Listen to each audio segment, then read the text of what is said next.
Welcome to city news Telugu. ఈనాటి వార్తా విశేషాలు. గతంలో జరిగిన తప్పులను సరిచేస్తూ ప్రజలకి మేలు జరిగే విధంగా రాష్ట్రంలో పరిపాలన సాగుతుందని జనసేన పార్టీ జిల్లా అధ్యక్షులు గాది వెంకటేశ్వర్లు తెలిపారు. గత ప్రభుత్వం కక్ష సాధింపు తప్ప పరిపాలన చేయలేదని అన్నారు. అయితే ప్రస్తుతం కూటమి ప్రభుత్వాన్ని ఇబ్బంది పెట్టే ప్రయత్నం జరుగుతుందని అన్నారు.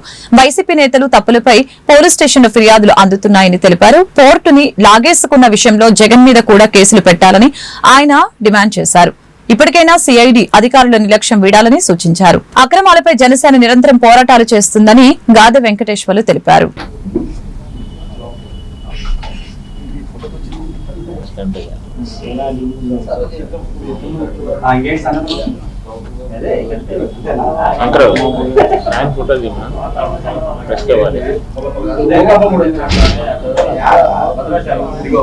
కూటమి ప్రభుత్వం ఏర్పడి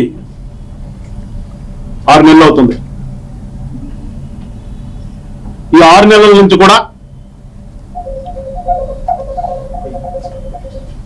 ఒక ఇబ్బందికరమైనటువంటి పరిస్థితుల్లో ఉన్నటువంటి రాష్ట్రాన్ని మళ్ళా ఏ రకంగా బాగు చేయాలి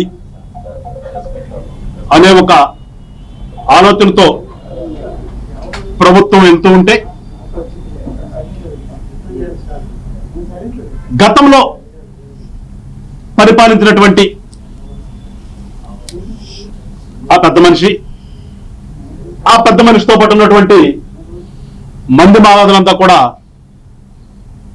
ఏదో ఒక రకంగా మళ్ళా ఈ కూటమి ప్రభుత్వాన్ని ఇబ్బందులు పెట్టాలి. ఇప్పుడు మనం పురాణాల్లో చూసినట్టుగా మంచి జరుగుతూ ఉంటే దాన్ని చెడగొడటానికి వచ్చినటువంటి సందర్భాలు చూస్తాం. ఋషులు యజ్ఞాలు చేస్తుంటే రాక్షసులు వచ్చి దాన్ని పాడు చేయటం. ఈ సంధాన గతంలో నువ్వు ఏమైతే చేసావో అవి నచ్చక ప్రజలందరూ కూడా నువ్వు చేత్కరించుకుంటే ఇవాళ కూటమి ప్రభుత్వం వచ్చిన తర్వాత ఈ రాష్ట్రాన్ని అభివృద్ధి చేద్దాం, రాష్ట్రంలో ఉన్నటువంటి ప్రజలకి మంచి చేద్దాం, మరి ముఖ్యంగా యువతకి మంచి భవిష్యత్తు అందిద్దామనే ఒక ఆలోచనతో ముందుకెళ్తూ గతంలో జరిగినటువంటి తప్పిదాలన్నింటినీ సరి చేసుకుంటూ అడుగులేస్తున్న తరుణంలో ఒక్కొక్కటి బయటకు వస్తుంది. అదేదో మీ మీద కక్ష సాధింపు కాదు, వాళ్ళకిలాగా గతంలో చూసాం. కేవలం కక్ష సాధింపు తప్పితే ఇంకొకటి చేద్దాము, రాష్ట్రానికి మంచి చేద్దాము ఆలోచన చేయనటువంటి వ్యక్తి పరిపాలనకి ఇప్పుడు మేము మంచి చేద్దాం అనుకుని వచ్చినప్పుడు జరుగుతున్నటువంటి పరిస్థితులకి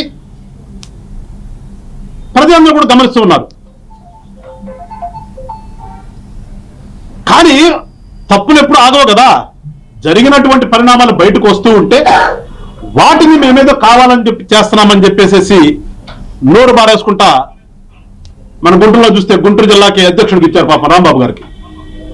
సత్యంపల్లిలో పనికి రావాలని చెప్పి సత్యంపల్లిని తీసుకొచ్చి గుంటూరు జిల్లా అధ్యక్షుడు చేశారు.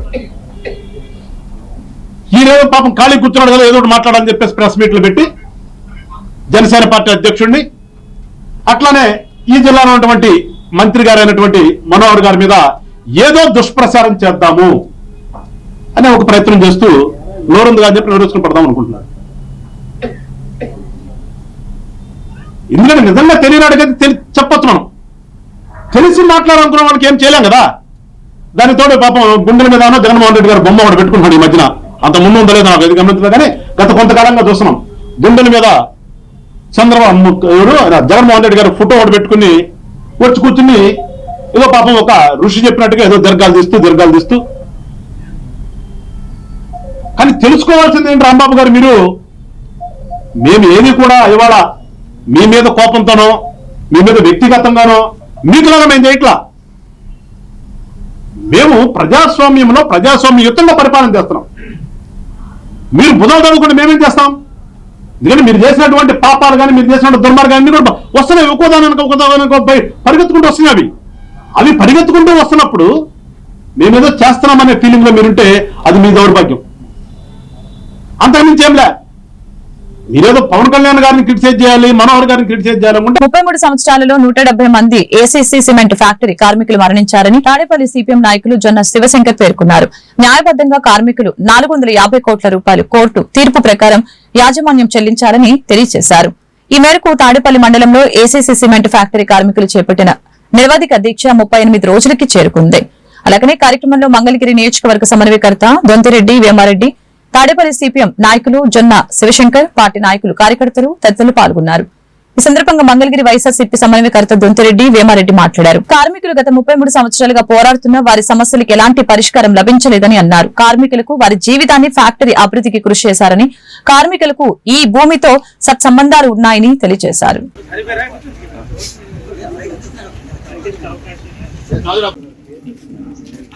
పోరాడతాం సమస్య పరిష్కారం వరకు ఖండించండి ఖండించండి ఏసీసీ కార్మికుల ఐక్యత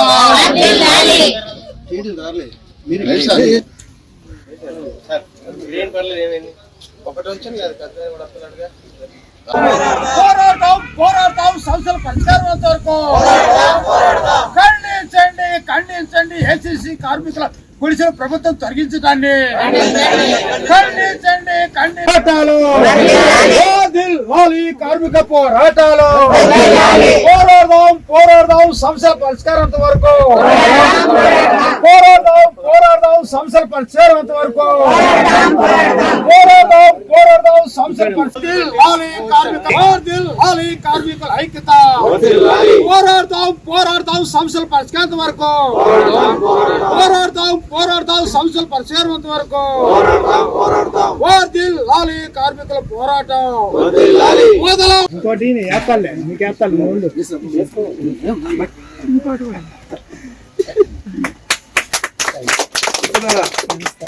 సిమెంట్ ఫ్యాక్టరీ తాడేపల్లిలో ఉన్న కార్మికుల సమస్యలు గత 33 సంవత్సరాల నుంచి కూడా పెండింగ్ గా ఉంది.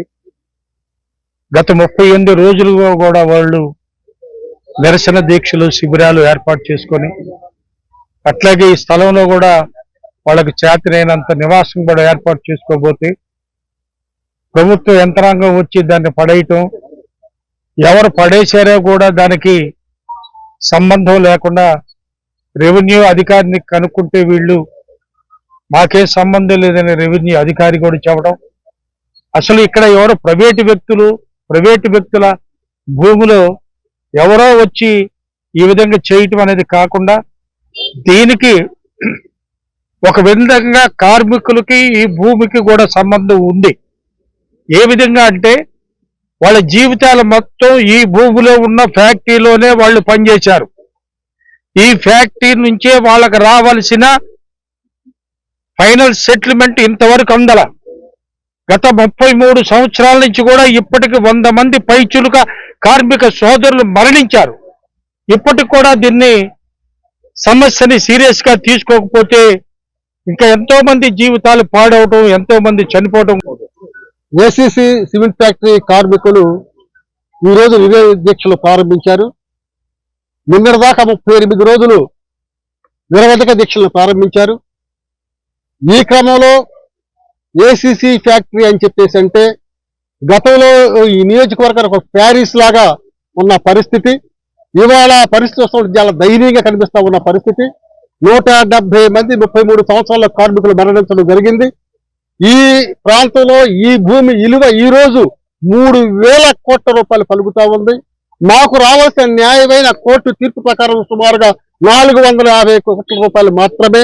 మాకు 450 కోట్లు ఇవ్వడానికి వాళ్ళు ఏంటంటే యాజమాన్యం తిరస్కరిస్తా ఉన్న పరిస్థితులలో మేము వాళ్ళు చెప్తా ఉన్నాం, న్యాయమైన కోరికలు సాధించేదాకా, కోర్టు తీర్పు అమలు జరిపేదాకా మా ఈ పోరాటం ఆగదు, ముందుకు తీసుకెళ్తామని చెప్పేసి యాజమాన్యం హెచ్చరిస్తా ఉన్నాం. లోకేష్ గారు కూడా వెంటనే దీని మీద స్పందించి న్యాయంగా ఆయన ఏదైతే ఇప్పుడు మాకు సిమెంట్ ఫ్యాక్టరీ మూతబడి 31 సంవత్సరం అయింది. 31 సంవత్సరం నుంచి కూడాను మేము కోర్టుల చుట్టూను, తర్వాత పెద్దల చుట్టూను, అధికారుల చుట్టూ తిరుగుతున్నాము. అయినా మా గ్రాడ్యుటీ అనేటువంటిది, ఆ తర్వాత పిఎఫ్ అనేటువంటిది కూడా లేకోకుండా మమ్మల్ని అధోగతి పాలు చేశారు. మేము వర్కర్స్ అందరం కూడాను 137 మంది చచ్చిపోవటం జరిగింది. ఆ తర్వాత ఈ కంపెనీ కార్మికులకి యాజమాన్యం డబ్బు లేని పరిస్థితుల్లో మేము లోకేష్ గారి దగ్గరికి వెళ్ళి అడిగితే లోకేష్ గారు అన్నా నేను ఇప్పిస్తాను, భూమి మీదకి వెళ్ళబాకండి అని చెప్పడం జరిగింది. ఆ తర్వాత ఏమిటయ్యా పరిస్థితి అని చెప్పేసి అంటే చేస్తామని ఆస్కారం చేస్తున్నారు తప్ప ఆయన గారు పట్టించుకోవట్లేదు. ఆ తర్వాత అందుకని మేము ఏం చేశామంటే ఈ గుడిసెలన్నీ వేయటం జరిగింది.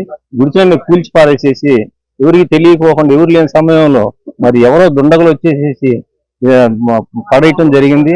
పోలీసు వాళ్ళు వచ్చారని చెప్పేసి విఆర్ఓ గారు వచ్చారని చెప్పేసి తీసుకొచ్చి పడేశారని చెప్పేసి అని తెలిసిన తర్వాత అక్కడికి మేము ఎంఆర్ఓ ఆఫీస్కి వెళ్ళాము. నిన్న వెళ్తే ఎంఆర్ఓ ఆఫీస్ మాకు తెలియదయ్యా, అది ఎట్లా బాపట్ల జిల్లా Chirala NRPM high school walkers association ఆధ్వర్యంలో జాతీయ స్థాయిలో 39వ జూనియర్ అథ్లెటిక్స్ ఛాంపియన్షిప్ పోటీలో ఎంపికైన వై యశ్వంత్ రాజ్, పి మహాలక్ష్మి అను క్రీడాకారులకి 12,600 రూపాయల ఆర్థిక సహాయం అందజేశారు. ఈ సందర్భంగా వాకర్స్ క్లబ్ అధ్యక్షులు పోలుదాసు రామకృష్ణ మాట్లాడుతూ భువనేశ్వర్ లో ఉన్న కళింగ స్టేడియంలో ఈ నెల 7 నుంచి 11 వరకు జరిగే జూనియర్ అథ్లెటిక్స్ ఛాంపియన్షిప్ పోటీలలో వై యశ్వంత్ రాజ్, పి మహాలక్ష్మిలు వారి కోరికపై మా అసోసియేషన్ వారిని సంప్రదించగా వారికి మా అసోసియేషన్ నుంచి 12,600 రూపాయలు జారీ చేయడం జరిగిందని తెలియజేశారు. కార్యక్రమంలో కోచ్ పులుగు ధనుంజయ రెడ్డి, చారుగుల్ల గురుప్రసాద్, గోడవర్తి సుధాకర్ రావు, బలివేటి మురళీకృష్ణ తదితరులు పాల్గొన్నారు. ఈరోజు చీరాల ఎన్ఆర్ఎన్పిఎం వాకర్స్ అసోసియేషన్ ఆధ్వర్యంలో కలకట్టాలో జరుగుతున్న భువనేశ్వర్ లో జరుగుతున్న కళింగ స్టేడియంలో జరుగుతున్న 29వ జాతీయ జూనియర్ ఛాంపియన్షిప్ అథ్లెటిక్స్ పోటీల్లో మన చీరాల నుంచి పాల్గొనుటకు మన పి మహాలక్ష్మి, బి యశ్వంతరాజుకి అవకాశం వచ్చింది.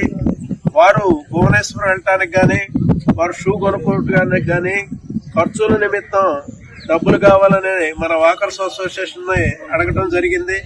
ఈ రోజు వారికి మన వాకర్స్ అసోసియేషన్ ఆధ్వర్యంలో 12,600 రూపాయలు సభ్యుల సహకారంతో ఇవ్వటం జరుగుతుంది. అలానే వారి కోచ్ పులుగు ధనుంజయ శ్రీనివాస్ రెడ్డి గారికి కూడా చక్కగా కోచ్గా వారికి ట్రైనింగ్ ఇస్తున్నందుకు వారికి కూడా హృదయపూర్వక ధన్యవాదాలు తెలియజేస్తూ, మరి వీళ్ళు ఈ నెల 7 నుంచి 11 వరకు టోర్నమెంట్స్ భువనేశ్వర్ కళింగ స్టేడియంలో జరుగుతున్నాయి కాబట్టి దానిలో లాంగ్ జంప్ లో మన యశ్వంత్ రాజు ఎక్స్పర్ట్, అలానే పి మహాలక్ష్మి కూడా మరి రన్నింగ్ రేస్ లో 400, 200 మీటర్ల పందెంలో కూడా లోగాడ మెడల్స్ సాధించుకొచ్చారు. వారు మరలా మెడల్స్ సాధించుకొని వచ్చి మన వాకర్స్ అసోసియేషన్ సభ్యులను గెలిస్తే వారికి చిరు సత్కారం కూడా చేయడం జరుగుతుంది. కాబట్టి మన సహకరించిన మిత్రులందరికీ హృదయపూర్వక ధన్యవాదాలు తెలియజేస్తూ సెలవు తీసుకుంటున్నాం. బాపట్ల జిల్లా చీరాల గడియార స్తంభం సెంటర్లో బహుజన్ సమాజ్ పార్టీ ఆధ్వర్యంలో తిరుపతి శ్రీ వెంకటేశ్వర విశ్వవిద్యాలయంలో ఆచార్యులుగా విధుల్లో ఉన్న చెంగయ్యపై దాడికి పాల్పడిన బజరంగ్ దళ్ వారిని అరెస్టు చేయాలని కోరుతూ నిరసన ప్రదర్శన నిర్వహించారు. ఈ సందర్భంగా నాయకులు గొర్రపాటి రవి, డొక్క జగన్మోహన్ రావులు మాట్లాడారు. నిన్న మధ్యాహ్నం తిరుపతి శ్రీ వెంకటేశ్వర విశ్వవిద్యాలయంలో ఆచార్యులు చెంగయ్యపై దాడి చేసి తీవ్రంగా కొట్టడం జరిగిందని ఈ సందర్భంగా మండిపడ్డారు. కార్యక్రమంలో బహుజన్ సమాజ్ పార్టీ నాయకులు దుడ్డు భాస్కర్ రావు, దళిత బహుజన పార్టీ జిల్లా అధ్యక్షులు షేక్ జిలానీ తదితరులు పాల్గొన్నారు.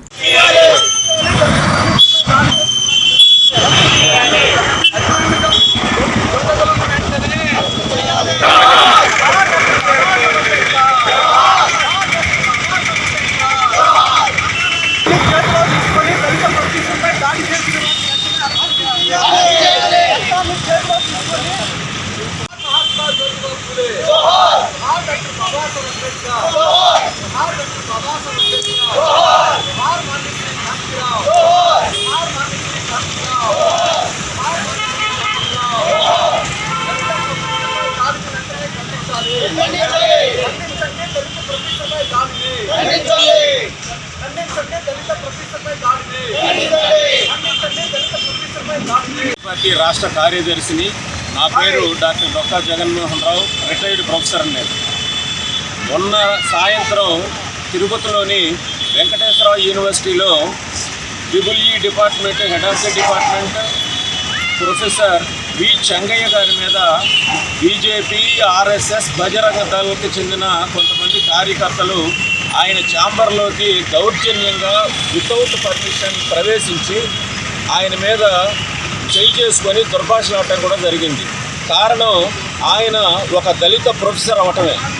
జనరల్గా విశ్వవిద్యాలయాల్లో ప్రజాస్వామ్యం ఎక్కువగా ఉంటుంది, సోషలిజం ఎక్కువగా ఉంటుంది, స్వేచ్ఛ సమానత్వాలు ఎక్కువగా ఉంటాయి, అందరూ సోదరభావంతో కలిసి ఉంటారు. అటువంటి విశ్వవిద్యాలయంలో కొంతమంది మతోన్మాద శక్తులు చెంగయ్య గారి మీద దాడి చేయడం హేయమైన చర్య. సాయంత్రం 3-3:30 సమయంలో ఆయన ఛాంబర్లోకి ప్రవేశించి దాదాపుగా 7 గంటల వరకు ఆయన్ని నానా దుర్భాషలాడి హింసించారు. మానసికంగా ఎంతో క్షోభకు గురి చేశారు. ఆ సమయంలో యూనివర్సిటీ డాక్టర్ బాబాసాహెబ్ అంబేద్కర్ ఇచ్చినటువంటి హక్కులని కాలరాస్తూ మరి ఈరోజు ఎస్వి యూనివర్సిటీ తిరుపతిలో ఒక దళిత క్రైస్తవ మరి ప్రొఫెసర్ అయినటువంటి చెంగయ్య గారి మీద బజరంగ దళ వారు దాడి చేసి అమానుషంగా వారు ఉన్నటువంటి క్యాంపస్లోకి వెళ్ళి ఆయన రూమ్లోకి వెళ్ళి బయటకు తీసుకొచ్చి కొట్టడం చాలా దుర్మార్గమైనటువంటి విషయం. ప్రియమైన మిత్రులారా, ఒక దళితుడి మీద ఈరోజు హిందూ మతోన్మాద శక్తులు మరి మూకుమ్మడిగా దాడి చేసి మరి ఏమీ లేకుండా ఆయన మీద దాడి చేయడం చాలా హేయమైన విషయం. ప్రియమైన మిత్రులారా, ఈ దేశంలో జరుగుతున్నటువంటి అరాచకాలు గమనిస్తూ ఉంటే దళితుల మీద దమనకాండలు, దళితుల మీద దాడులు అనేక రకాలుగా చదువుకున్నటువంటి సంస్కారం కలిగినటువంటి వ్యక్తుల మీద కూడా మరి అమానుషంగా దాడి చేసి దళితుల్ని హింసించి అమానుషంగా ఈరోజు జరుగుతున్నటువంటి మాజీ గవర్నర్ డాక్టర్ కొనిచేటి రోసయ్య 3వ వర్ధంతి కార్యక్రమాన్ని ఆయన స్వగ్రామమైన వేమూరులో ఘనంగా నిర్వహించారు. మెయిన్ రోడ్ లో రోసయ్య విగ్రహానికి పూలమాలలు వేసి నివాళులర్పించారు. ఈ సందర్భంగా కొనిచేటి రోసయ్య చేసిన సేవల్ని మననం చేసుకున్నారు. అనంతరం ఆర్యవైశ్య కళ్యాణ మండపంలో ఉన్నటువంటి రోసయ్య విగ్రహానికి పూలమాలలు వేసి ఘనంగా నివాళులర్పించడం జరిగింది. కార్యక్రమంలో మాజీ ఎంపీపీలు బోలిశెట్టి ప్రభాకర్ రావు, దాసరి ముత్తయ్య, వైఎస్ఆర్ కాంగ్రెస్ పార్టీ నాయకులు కోగంటి లవకుమార్, దున్ను మేరేష్ బాబు, ఆర్యవైశ్య సంఘం రాష్ట్ర సంయుక్త కార్యదర్శి కొమ్మూరు కిషోర్, రోషయ్య అభిమాని కొల్లిపర శ్రీరామ్మూర్తి, మండల ఆర్యవైశ్య సంఘం అధ్యక్షులు కల్వ మధుసూదన్ రావు, నంబూరు గాంధీ, కులిపాకుల శివశంకర్, గోనుగుంట్ల మురళి, అతోట శ్రీను, కొమ్మూరు సాయి, నంబూరు శంకర్ తదితరులు పాల్గొన్నారు.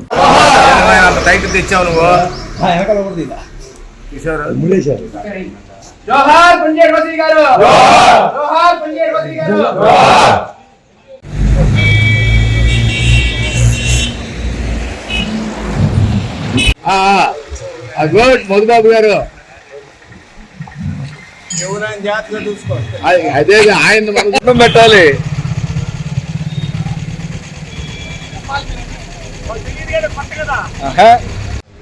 ఈ రోజున రోసీ గారి 3వ వర్ధంతి సందర్భంగా వేమూరు ఆయన గ్రామంలో ఆయనకి నివాళులు గ్రామం తరఫున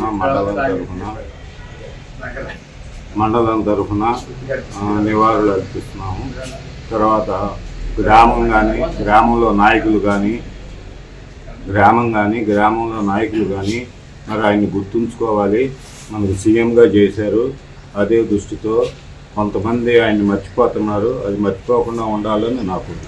వాసవి జయవాసవి. ఈరోజు కొనిచేటి రోసీ గారి 3వ వర్ధంతి సందర్భంగా రోసీ గారికి ఆర్యవైశ్య మండలం ఆర్యవైశ్య సంఘం తరఫున గ్రామం తరఫున రోసీ గారికి నివాళులు అర్పించడం జరిగింది. అల్పెరగని నాయకుడు రోసీ గారు అలాంటి వ్యక్తికి మనం ఈరోజు తలుచుకోవడం కూడా ఎంతో ఘనమైనటువంటి విషయం అన్నమాట. ఆయనకి ఎప్పుడు కూడా మనం ఉన్నంతకాలం కూడా ఈ గ్రామం కానీ నాయకులుగా కానీ ఆయన ఎంచుకోవడం చాలా ముఖ్యమైన విషయం. అది గమనించి ఆయన రోసీ గారికి ధన్యవాదాలు అర్పిస్తున్నాం. రాజకీయ ప్రవృత్తులు, రాజకీయ దురంధరులు అయినటువంటి శ్రీ గౌరవనీయులు కొనిచేటి రోసీ గారి 3వ వర్ధంతి సందర్భంగా ఆయన విగ్రహానికి పూలమాలలు వేసి నివాళులు అర్పించి ఆయన స్మరించుకుంటూ కూడా ఆయన చేసినటువంటి సేవలను కొనియాడుతూ ఆయన వల్ల ఒకసారి గుర్తు చేసుకుని ఆయనకి ఘనమైన నివాళులు అర్పిస్తున్నాం. ఏలూరు జిల్లాలో తెల్లవారుజామున ఉదయం 5 గంటలకి, ఆ తర్వాత ఉదయం 7:30 గంటలకి సుమారు 10 సెకండ్ల పాటు భూమి కంపించింది. జిల్లాలోని కొయ్యలగూడెం మండలంలో 5 సెకండ్ల పాటు భూ ప్రకంపనలు జరిగినట్లు సమాచారం. అదేవిధంగా చింతలపూడి, జంగారెడ్డిగూడెం పరిసర ప్రాంతాల్లో భూమి కంపించడంతో ఇళ్లలోంచి ప్రజలు బయటికి పరుగులు తీశారు. ఇళ్లలో ఉన్న సామాగ్రి కంపించడంతో పాటు కబోర్డులో ఉన్న సామాగ్రి పడిపోవడం జరిగిందని సమాచారం.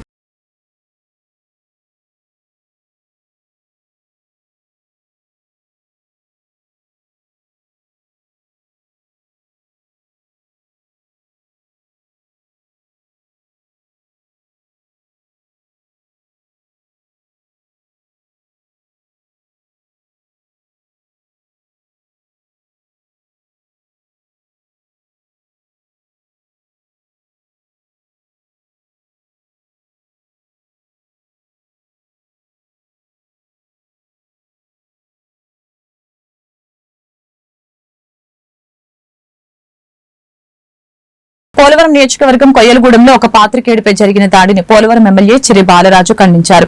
దాడి చేసింది జనసేన పార్టీ వారు అని చెప్పడం బాధాకరమని చెప్పారు.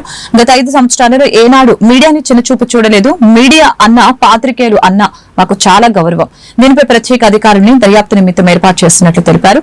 వచ్చిన నివేదిక ఆధారంగా దాడికి పాల్పడిన వారిపై కఠిన చర్యలు తీసుకుంటామని ఈ సందర్భంగా హెచ్చరించడం జరిగింది. అభివృద్ధి పదంలో నడుస్తూ ప్రజా సంక్షేమమే ధ్యేయంగా పనిచేసిన కూటమి ప్రభుత్వంపై నిందలు వేయడం చాలా బాధాకరమని ఈ సందర్భంగా తెలియజేశారు. అలాగనే పోలవరం నియోజకవర్గం అభివృద్ధి పదంలో నడిపిస్తూ ఉంటే మా పార్టీపై బురద చల్లే ప్రయత్నం కొంతమంది చేస్తున్నారని, ఏమైనా సమస్య ఉంటే నేరుగా నాకు ఫోన్ చేయవచ్చని పోలవరం ఎమ్మెల్యే చిరి బాలరాజు అన్నారు. అందరికీ నమస్కారం అండి. ఈరోజు ఏదైతే నిన్న సాయంత్రం కొయ్యలగూడెం మండలంలో ఏదైతే విలేకరుల మీద మా అనుచరులు దాడి చేశారనేటువంటి న్యూస్ వచ్చిందో దాని గురించి ఈరోజు ప్రెస్ మీట్ నిర్వహించడం జరిగింది.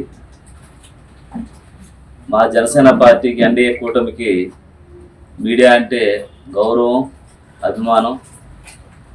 ఎప్పుడు కూడా గత 5 ఏళ్ల ప్రతిపక్షంలో కూడా ఏ రోజు మీడియాని తోలనాడటం కానీ అలాగే వేరే విధంగా మాట్లాడడం కానీ ఏ రోజు కూడా మా ఎన్డీఏ కూటమి చేయదు కూడా.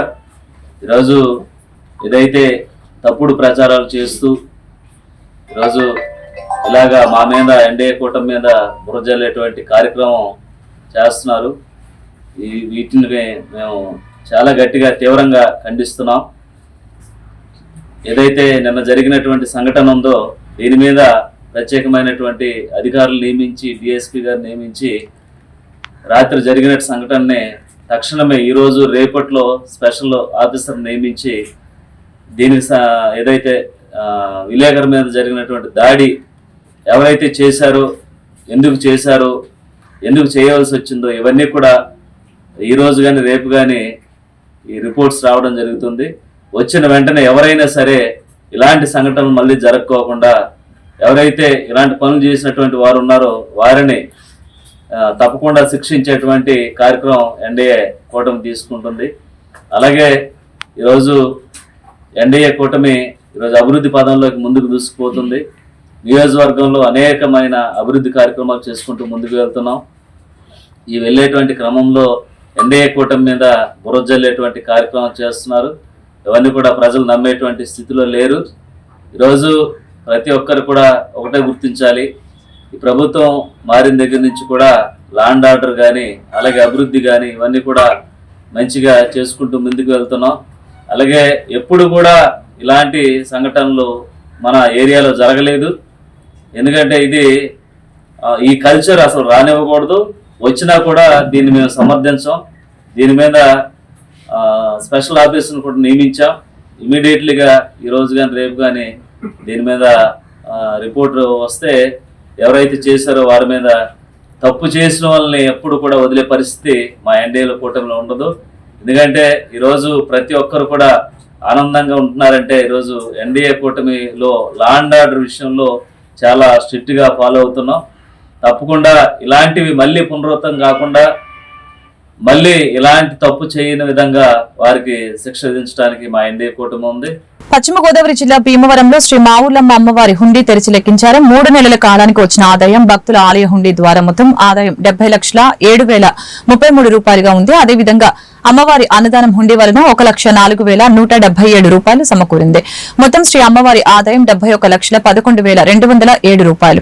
బంగారం 133 గ్రాములు, వెండి 880 గ్రాములు మరియు విదేశీ కరెన్సీ అమెరికాకి చెందిన $56, యుఏఈ దేశానికి చెందిన 105 డిర్హామ్స్, కెనడాకు చెందిన $5, బ్రిటన్ దేశానికి చెందిన 10 పౌండ్లు అమ్మవారికి సమకూరాయి. ఆలయ సహాయ కమిషనర్ మరియు కార్యనిర్వహణాధికారి బుద్ధ మహాలక్ష్మి నగేష్ ఈ కార్యక్రమంలో పాల్గొన్నారు.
ఏలూరు జిల్లా జంగారెడ్డిగూడెం మండలం లక్కవరం గ్రామంలో జిల్లా పరిషత్ ఉన్నత పాఠశాలలో మధ్యాహ్న భోజన పథకం అమలు తీరుని జిల్లా విజిలెన్స్ కమిటీ సభ్యులు డాక్టర్ వంటిపల్లి విజయకృష్ణ పరిశీలించారు. ఉదయం ఉన్నత పాఠశాలకు చేరుకుని మధ్యాహ్న భోజన పథకాన్ని వినియోగించుకుంటున్న విద్యార్థుల సంఖ్య తదితర వివరాల్ని ప్రధాన ఉపాధ్యాయులు మరియు ఇతర సిబ్బందిని అడిగి తెలుసుకోవడం జరిగింది. వంటశాలను చేరుకొని అక్కడ వస్తుల్ని వంటశాలని పరిశీలించారు. విద్యార్థులకి నాణ్యమైన ఆహారాన్ని అందిస్తే వారు ఆరోగ్యంగా ఉత్సాహంగా ఉంటారని, చదువులో రాణిస్తారనే సంకల్పంతో ప్రభుత్వం చేపట్టిన ఈ పథకాన్ని ప్రతి విద్యార్థి వినియోగించుకొని ఉజ్వల భవిష్యత్తుకి పునాదులు వేసుకోవాలని చెప్పారు. అమలులో ఎటువంటి ఇబ్బందులు ఉన్నా వెంటనే తమ దృష్టికి తీసుకుని రావాలని విద్యార్థులకి విజయకృష్ణ సూచించారు.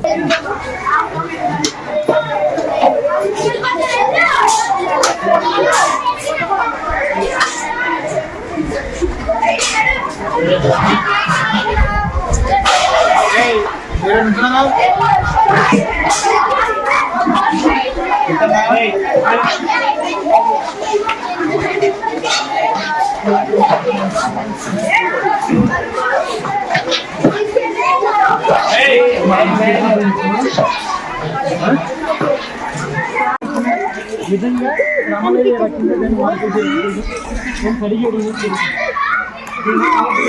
ఎవరు కాకుండా మొహమ్మద్ ఏంటి మళ్ళీ ఎవరైనా అనుకుంటారేమో లేదంటే ఎవరైనా కంప్లైంట్ చేసి ఫీల్ అవుతారో ఏం అవసరం లేదు.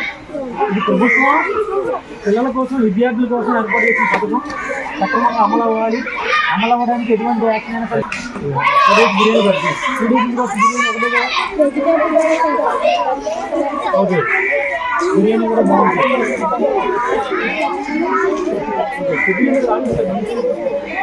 ఓకే నేను చేయాలి కానీ మీకు నచ్చట్లా ఫుడ్ ఇంకా అందరూ బాగుంటలేదు, బిర్యానీ బాగుంటలేదు, బిర్యానీ బాగుంటలేదు, ఇది బాగా మీకు నచ్చింది ఏముంది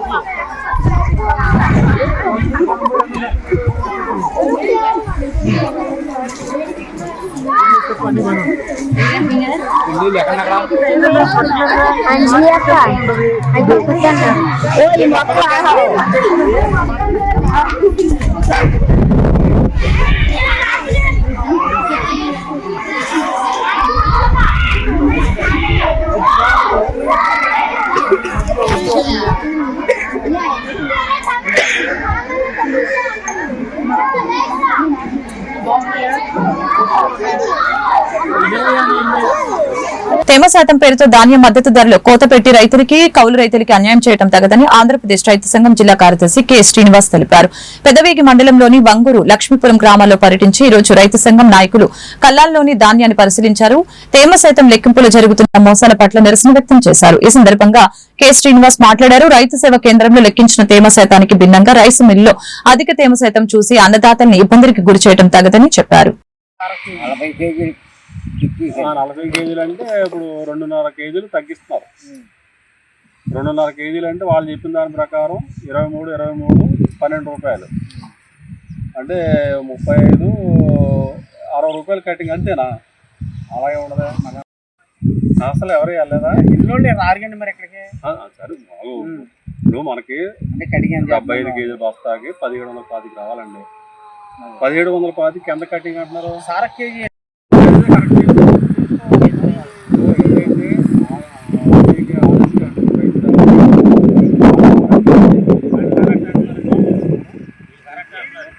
ఉన్నాం. అయితే కల్లాల్లో రైతులతో కూడా మాట్లాడడం జరిగింది. ప్రధానంగా చిన్నకారు రైతులు, పేద రైతులు, కౌలు రైతులే ఈరోజు వరి పంటని పండిస్తూ ఉన్నారు. అయితే ఈ ధాన్యాన్ని గత వారం రోజులుగా ఆరబెడతా ఉన్నారు. ఒకవైపు తుఫాను వల్ల అనేక సందర్భం వారం రోజుల నుంచి కూడా ఆరబెడుతున్నా సరే ఇవాళ ఆరుదలకు వచ్చిన ధాన్యం ఉన్నది. అయితే ఇక్కడ రైతు సేవా కేంద్రం దగ్గర రైతులు వెళ్ళి తేమ శాతం లెక్కిస్తే ఈ ధాన్యానికి 17.5% తేమ ఉన్నట్లుగా చూపించింది. అయితే ప్రభుత్వ నిబంధనల ప్రకారం 17% ఉండాలి. అయితే 18% ఉన్నా సరే మేము ధాన్యాన్ని మిల్లులు తరలిస్తామని చెప్పేసి ఇవాళ అధికారులు చెప్తా ఉన్నారు. అయితే ఆర్ఎస్కే దగ్గరికి వెళ్ళిన తర్వాత రైతులకు సంచులు కూడా ఇవ్వడం జరిగింది. మరి ఏ మిల్లుకైనా తరలించుకోవచ్చు అని చెప్పేసి రైతులు చెప్పారు కాబట్టి పెదవేకి వెళ్ళి మా మిల్లు ఇదిగో ధాన్యం 17.5% వచ్చింది మీరు దించుకోండి అంటే అక్కడ తేమ శాతం లెక్కిస్తే 21-22% తేమ చూపిస్తా ఉన్నారు. అంటే ఇక్కడ ఆర్ఎస్కే దగ్గర ఒకసారి తేమ శాతం, మిల్లు దగ్గరికి వెళ్ళిన తర్వాత మరొక తేమ శాతం చూపించి ఇవాళ రైతులను ఇబ్బంది గురి చేస్తున్న పరిస్థితి ఉన్నది. అంటే ఆర్ఎస్కే దగ్గర వచ్చిన తేమ శాతం కంటే మిల్లు దగ్గర ఎక్కువ తేమ శాతం వస్తూ ఉన్నది. గతంలో కూడా మేము రైతు సంఘంగా వినతిపత్రం ఇచ్చిన సందర్భాల్లో ఆర్ఎస్కే దగ్గర ఏ తేమ శాతం మెషిన్ అయితే ఉన్నదో అదే మెషిన్ని ఇవాళ మిల్లు దగ్గర కూడా మేము ఏర్పాటు చేస్తాము. కాబట్టి ఆర్ఎస్కేలో ఇచ్చిన తేమ శాతం ఆధారంగా మిల్లుల్లో ధాన్యాన్ని దింపుకోవటం అని చెప్పారు. సంచులు ఇచ్చినా సరే ఇవాళ మిల్లుల దగ్గరికి వెళ్ళిన తర్వాత తేమ శాతం ఎక్కువ చూపించి రైతుల్ని దోపిడీ చేయడం చాలా దుర్మార్గం అని చెప్పేసి మేము భావిస్తా ఉన్నాం. ఇవాళ పేద రైతులు, కౌలు రైతులు ఇవాళ వరి పండిస్తూ ఉన్నారు. మరి అట్లాంటి రైతులకు అన్యాయం చేయడం తగదు. ఒకవైపేమో వాతావరణంలో చాలా మార్పులు వస్తూ ఉన్నాయి, తుఫాన్లు చెప్తా ఉన్నారు, రైతుల గుండెల్లో రైళ్లు పరిగెడతా ఉన్నాయి. ఈ కల్లాల్లో ఉన్న ధాన్యం వెళ్ళిపోతే కనుక రైతు మరో పంట వేసుకోవడానికి అవకాశం ఉంటుంది. మరి వారం 10 రోజుల నుంచి ధాన్యం ఆరబెట్టాల్సిన పరిస్థితి వస్తూ ఉన్నది. మరి వర్షం వస్తే ఈ ధాన్యాన్ని కాపాడుకోలేక, రక్షించుకోలేక ఇవాళ ఇక్కడే కల్లాల దగ్గరే పడుగాపులు పడి అన్నదాతలు అవస్థ పడుతుంది. కేంద్రంకి వెళ్తే 17 చూపిస్తుందండి. దర్వేగి రైస్ మిల్ దగ్గరికి వెళ్తే 21% చూపించింది. నేను వెళ్ళే విధానం కొంచెం తొందరగా. ఏలూరు నగరంలోని శనివారపుపేటలో ఈ రోజు నూతన మందిర ప్రవేశం, ఆరాధన పండుగలు ఘనంగా జరిగాయి. రేవరెండ్ ఫాదర్ జయసింగ్ కోటి ఆధ్వర్యంలో చర్చి ప్రారంభోత్సవ వేడుకలు ఘనంగా నిర్వహించడం జరిగింది. సందర్భంగా మందిర వ్యవస్థాపకులు, నిర్వాహకులు రేవరెండ్ ఫాదర్ జయసింగ్ కోటి విలేకరులతో మాట్లాడారు. నూతన మందిర ప్రారంభోత్సవానికి విచ్చేసిన ప్రతి ఒక్క సంఘీయులకి, పాస్టర్లకి, బ్రదర్స్ కి ప్రత్యేక ధన్యవాదాన్ని తెలియజేశారు. ఈ సందర్భంగా మాట్లాడుతూ దేవుని సన్నిధిలోని సంఘీయులకు శాంతి సౌభాగ్యాలు అందుతాయని తెలియజేశారు.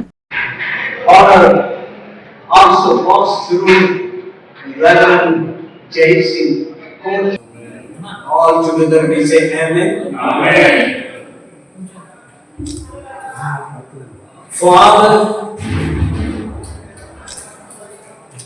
and Son Jesus Christ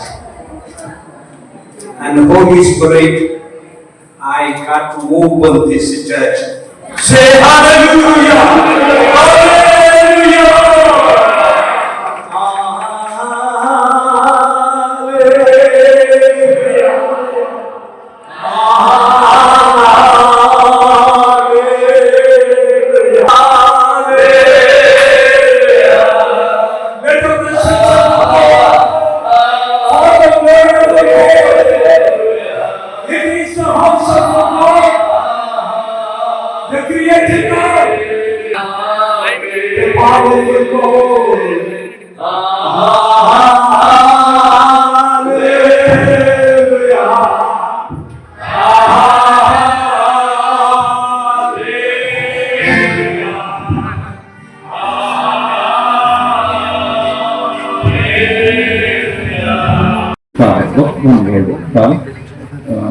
our people to అలాగే తల్లి గారు అమ్మ Jayalakshmi garu, these are the slab cement slab.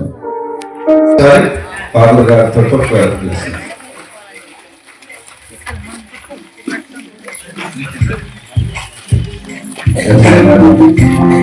నిర్మాణం కొరకు మనం మరి కుటుంబాన్ని దేవుడు ప్రత్యేకంగా దీవించాలని ప్రార్థిస్తాం. God bless you, the Father, the Son, and the Holy Spirit. Amen.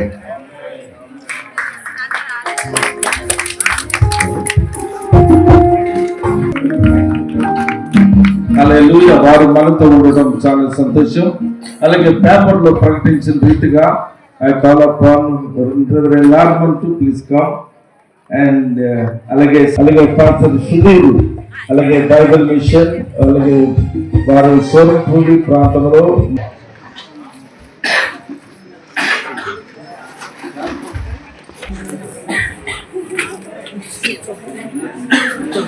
స్తుతులు చెల్లించుతూ పాడదాం. కొద్దిసేపు అందరి నుంచి ఉందాం.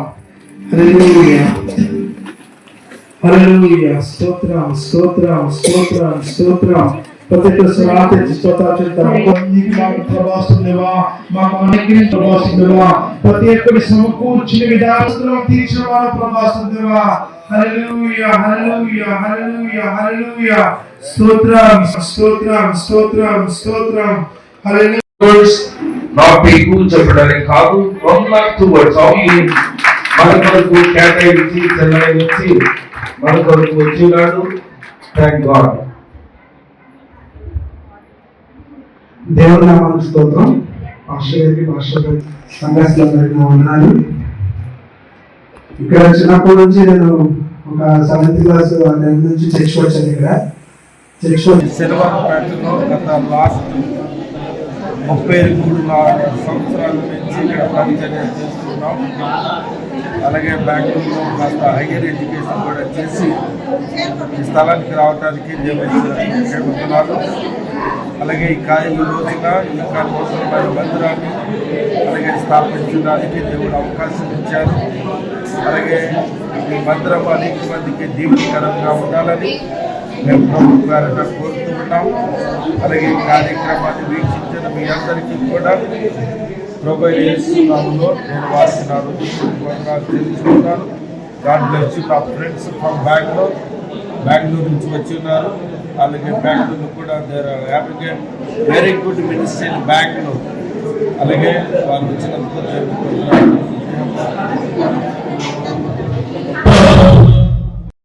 జైసింగ్ రెవరెండ్ జైసింగ్ గారితో ఉండటం చాలా ఆనందకరం.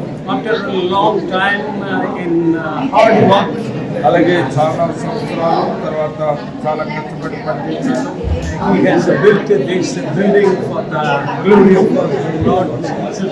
దేవుని నామ మహిమార్థమై విలువైన మందిరాన్ని I appreciate the congregation and the pastors of family. అలాగే సంఘ కాపరి యొక్క కుటుంబాన్ని సంఘాన్ని మేము ప్రార్థన దీవిస్తున్నాము. For a long time and years, these people here, they serve for the people without any difference. అలాగే ఏ విధమైన భేదాలు లేకుండా ఇరువురు కూడా మొదట్లో బెంగళూరులో ఏ విధమైన ప్రేమ కలిగి ఉన్నాం అదే ప్రేమ ఇప్పుడు కూడా కలిగి ఉన్నాం. వారు మనకు పొందడాలు. In this society, in this location, this family has served for the Lord's love of Jesus. యేసు యొక్క ప్రేమను బట్టి ఇరువురు కూడా ఇంతకాలం జీవించి ప్రభు యొక్క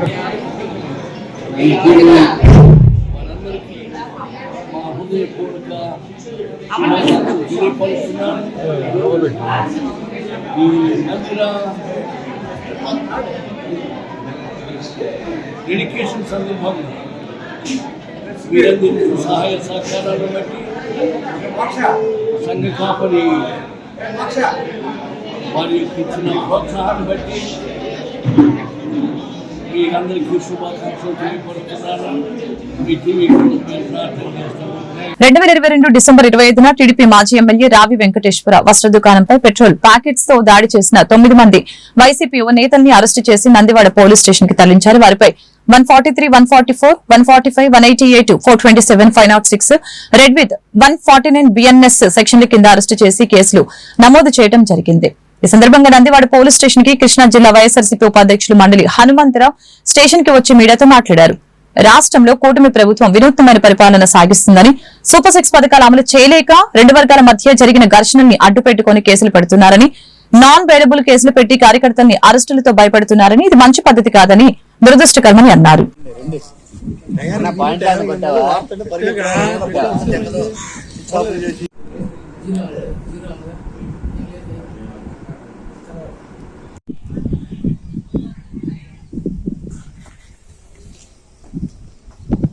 ఎప్పుడో 2020లోనో 2022లోనో 2 వర్గాలు ఘర్షణ జరిగితే ఆ రోజున్న జగన్మోహన్ రెడ్డి గారి ప్రభుత్వం నిష్పక్షపాతంగా మరి పార్టీకి చెందిన కార్యకర్తలు అయినప్పటికీ కూడా విచారణ జరపమని ఇద్దరు వైపున కూడా కేసులు కడితే, ఇప్పుడు అధికారంలోకి వచ్చిన ప్రభుత్వం తెలుగుదేశం పార్టీకి చెందినటువంటి కార్యకర్తల మీద లేదా తెలుగుదేశం పార్టీ నాయకులకు సంబంధించిన మీద పెట్టిన కేసుల్ని రెఫర్ చేసి కేవలం వైఎస్ఆర్ కాంగ్రెస్ పార్టీ కార్యకర్తల్ని నాన్ బెయిలబుల్ సెక్షన్స్ కింద అరెస్ట్ చేయడం అనేది చాలా దురదృష్టకరమైనటువంటి పరిస్థితి. ఈ రాష్ట్రంలో ఎవరు కూడా ప్రభుత్వం చేస్తున్నటువంటి అక్రమాలు కానీ ప్రభుత్వం అమలు చేయలేనటువంటి పథకాల గురించి కానీ ఎవరు ప్రశ్నించకుండా ఉండాలనే ఉద్దేశంతో క్యాడర్ను భయపెట్టాలి, పోలీస్ కేసుల ద్వారా వీళ్ళని ఇబ్బంది పెట్టాలని చెప్పి ప్రయత్నం చేస్తున్నప్పటికీ కూడా వైఎస్ఆర్ పార్టీకి చెందినటువంటి క్యాడర్ ఎవరు కూడా భయపడకుండా మరి ఈ రోజుకి అనేక రకమైన అరెస్టులు, ఒక అరెస్టు చేస్తే అదే అన్ని స్టేషన్లకు తీసుకెళ్లి అన్ని స్టేషన్లోని ఎఫ్ఐఆర్ కట్టి సిరీస్ ఆఫ్ క్రైమ్స్ చూపించి అది ఆర్గనైజ్డ్ క్రైమ్గా చూపించి బెయిల్ రాకుండా అడ్డుకోవడానికి చేసే ప్రయత్నం. నిన్న మా state legal secretary Shri Sudhakar Reddy garu చాలా స్పష్టంగా చెప్పారు, ఏదైతే బిఎన్ఎస్ఎస్ యాక్ట్లో 111 ఉందో ఆ 111 అనేది 2 గ్రూపుల మధ్యన జరిగిన సంఘటన. అది 2 గ్రూపుల మీద జరిగితే మా ప్రభుత్వం పక్షపాత ప్రభుత్వం అయి ఉంటే ఆ రోజు మేము కేసు కట్టేవాళ్ళం కాదు, కేసు రిఫర్ చేయించుకునేవాళ్ళం కట్టిన. కానీ న్యాయం న్యాయంగా జరగాలి, చట్టం చట్టంగా అమలు జరగాలని పోలీస్ ఇన్వెస్టిగేషన్లో నిజాలు తెలుసుకోమని తేల్చమని మా మీద, అట్లాగే మా మీద అంటే మా పార్టీ కార్యకర్తల మీద, అదేవిధంగా దాడికి ఉసికొల్పిన ప్రోత్సహించిన అటే పార్టీకి చెందిన వ్యక్తుల మీద కూడా కేసు నమోదు చేయడం జరిగింది. అంతేకాకుండా ఎవరైతే సోషల్ మీడియాలో మా నాయకుడు జగన్మోహన్ రెడ్డి గారిని లేదా ఇతర నాయకుల్ని అవమానపరిచేటట్టు పెట్టిన పోస్టుల మీద కూడా ఆ రోజుల్లో కొన్ని కేసులు నమోదని, వాటినైతే ఈరోజు నో ఎవిడెన్స్ అనో లేకపోతే మీకు 3 రోజుల్లో మీరు అవి ఎవిడెన్స్లు ఇవ్వండి లేకపోతే మేము కేసు విత్డ్రా చేసినట్టు చేసేస్తామని చెప్పి నోటీసులు ఇవ్వటం. ఒకవేళ నోటీసు ఇవ్వకపోయినా ఏదో ఇచ్చినట్టు రాసుకుని చేయటం చేస్తున్నారు. అంటే చట్టాన్ని అతిక్రమించి చట్టం. ఈ వార్తలు ఇంతటితో సమాప్తం. మరొక బులెటిన్ మళ్ళీ కలుద్దాం. నమస్కారం.